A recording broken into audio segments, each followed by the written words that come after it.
zReportage.com issue number 977 story of the week. Left in Limbo. By ZUMA Press award-winning photojournalist Carlos A. Moreno. U.S. Border Patrol arrested 29,000 migrants illegally crossing into the U.S. in January, the lowest monthly arrest tally since May 2020. President Trump issued an array of executive orders after taking office to crack down on illegal immigration, sending military troops to the border and blocking migrants from claiming asylum.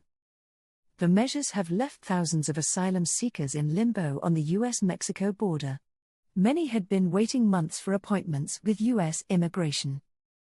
The administration took steps to ramp up deportations of migrants in the U.S. and used the threat of tariffs on Canada and Mexico to enact harsher measures on their respective borders to stem irregular migration into the U.S.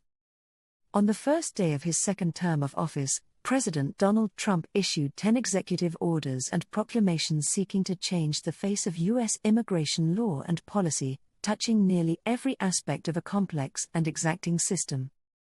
The administration has followed up the record of its first term, and the promises of its presidential campaign, with an effort to redefine America to exclude everyone from border crossers seeking refuge to children born next month to parents who are in the U.S. on temporary visas.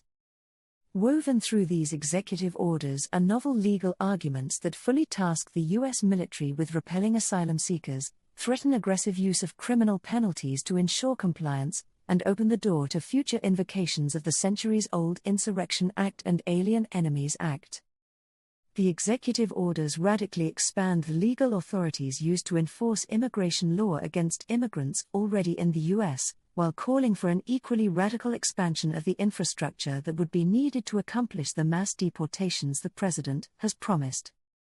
Furthermore, they signal efforts to immiserate unauthorized immigrants living in the United States, depriving them of the ability to work legally and punishing them for being unable to register with the U.S. government, something they have no way of doing.